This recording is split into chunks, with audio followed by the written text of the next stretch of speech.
found a website called trackscotland.org, and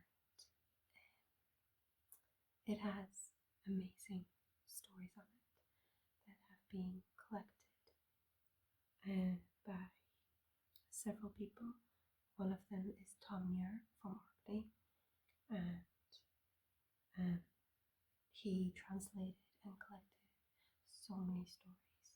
There's a lot of crossovers between Ireland and Scotland. So tonight I wanted to focus on a Scottish story. So I found one called The Wee Bannock. I'll leave a link to the website and this particular piece in the description. You should go check it out. It's a really great resource for the stories from ancient Scotland and Ireland. There was once an old man and an old woman who lived in a nice wee house by the side of a burn.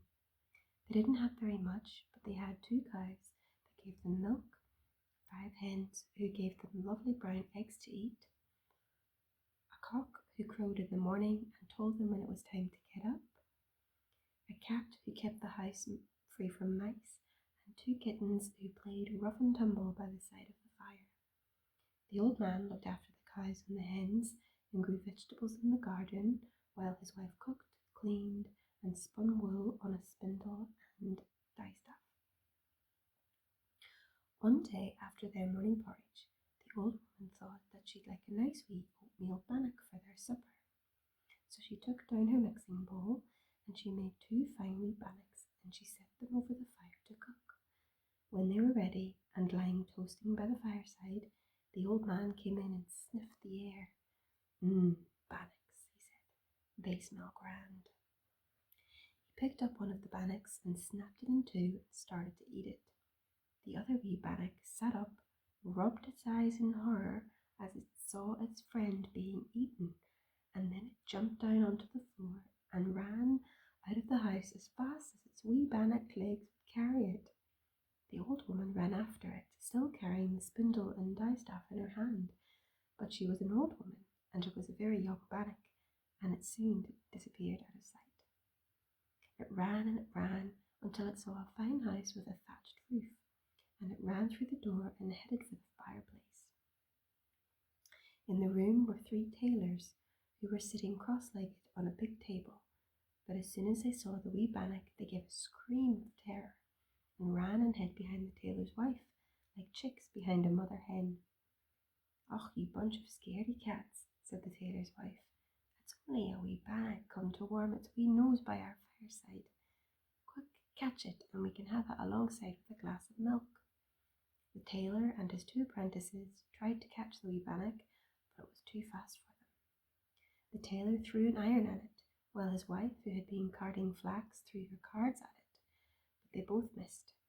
The one apprentice tried to hit it with his lapboard, while the other one ran after it with his shears, going snip, snip, snip, trying to cut the wee bannock in 2, but the wee bannock ran outside and was away. By the side of the road stood a wee house, and the bannock ran in there to hide. There sat a weaver at his loom weaving cloth, while his wife was winding a hank of yarn. "Tibby, my love," said the weaver. "What was that?" "Why, Willie, my dear," said his wife, "it's a fine wee bannock." "Then be quick and grab it," said the weaver, "for that porridge we had for breakfast was very thin and watery." The woman threw her hank of wool at the bannock, while the weaver lunged at it, but it was too fast.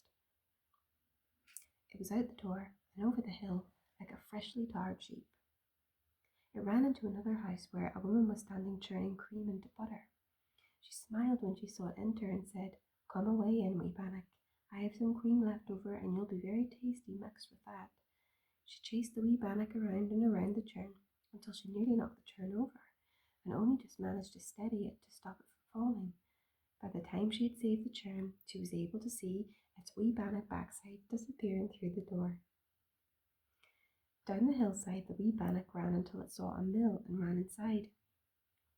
The miller saw the wee bannock come puffing through the door and he smiled a big smile. My, what a great country this is, said the miller, that there is so much food that we Bannocks are running around wild. Why don't you come here while I introduce you to my friend Mr. Cheese? I am very fond of cheese and bannocks, and will be happy to give you a nice warm place to spend the night. As he spoke, he rubbed his big belly and licked his lips. The wee Bannock knew that cheese was a dangerous thing to be around, and he didn't trust the miller, so he turned tail and ran out of the mill and away. The next place that the wee Bannock came to was a smithy, and there inside was a huge blacksmith standing by his anvil, hammering away at some iron to make it into horseshoe nails. The forge was burning brightly alongside of him, so the wee Bannock toddled towards it for a warm. They seem to like the fireside wee Bannocks because that they are made over a fire, or maybe they are related to cats. Anyway, the blacksmith laughed when he saw the wee Bannock, and he picked up an iron rod and put it into the forge and pumped the bellows until the sparks flew and the fire blazed. I'll heat this rod until it's red hot, and then thrust it into a cog of strong ale to heat it up and make it tasty. Then I'll toast you over the forge and eat you up with the ale. The poor wee Bannock was frightened by the blacksmith, and he knew that ale was as dangerous to a wee Bannock as cheese was, so he ran towards the door. The blacksmith picked up his heavy hammer and threw it at the wee Bannock, but it ducked out of the way and escaped. On and on the wee Bannock ran. On and on the wee Bannock ran until it reached a farmhouse that had a large stack of peats by the end of it. It ran in and up to the fire to warm its wee toes and nose. By the fire was a man, busy beating lint on the floor with an iron bar, while his wife was combing the flax that had been spilt by her husband. Look, Janet, said the man, a wee Bannock, I'll have half of it. And I'll have the other half, said his wife. Hurry up, John, and hit it over the back with the rod. The man swung the iron rod at the wee Bannock, while his wife threw her flax comb at it, but it was too quick for either of them. They chased it around and around the room, but the wee Bannock ducked and weaved around them. Why, if only they could have taught that wee Bannock to play rugby, then Scotland would never lose a match again. It slipped between the man's legs, was out of the door and away. It ran up a stream to the next house, where a woman was stirring a porridge pot with a stick. Jock, Jock, she shouted to her husband, you're always crying that you would like a wee Bannock. Well, one has just walked through the door. Come here and help me catch it. Jock came lumbering into the room, and they both tried to grab the wee Bannock, but it was far too clever for them. The woman threw her porridge stick at the wee Bannock, while the man tried to catch it with the rope that he'd been plaiting from rushes, but he didn't know how to make a lasso, and so after leading them a merry dance, the wee Bannock slipped out the door and away into the evening. The next house that the wee Bannock came up to was on the hillside. It ran through the door and right up to the fire where the woman of the house was dishing up the supper porridge with a big spoon. Well, well, will you look at that? A wee Bannock is warming itself by our fire. Quick, said the husband, bar the door. We'll have that wee Bannock to eat after our porridge. There is never enough to eat around here. As soon as the wee Bannock heard that, it was off through the house, being chased by this man and this wife, both with spoons in their hand. The man threw his bonnet at the wee Bannock, but despite its size, it was as fast on its feet as a pancake, and the bonnet skimmed over the top of its head and landed on the floor in front of it. The wee Bannock jumped over the bonnet and was out the door in a flash. By the time it reached the next house, the sun was setting, and the old man and the old woman were getting ready to go to bed. The old man had just taken off his trousers and was standing by the bed in his long woolly drawers, when the wee Bannock ran past him. What was that? He asked his wife. Why, it's a wee Bannock, she replied. I could do with a bite of that Bannock, the old man said, for the supper porridge tonight wouldn't have stuck much flesh to my ribs. Catch it, cried the old woman, for I could do with a piece of it too. Two of them scrambled around after it, but it was too fast for them. Throw your trousers over it, shouted the old woman. The old man grabbed his trousers and threw them over the top of the wee Bannock. The wee Bannock lay there on the floor, almost smothered by the old man's trousers. They smelt of old string and pan drops and mint sweeties, but eventually the wee Bannock struggled free and ran out of the door and into the night.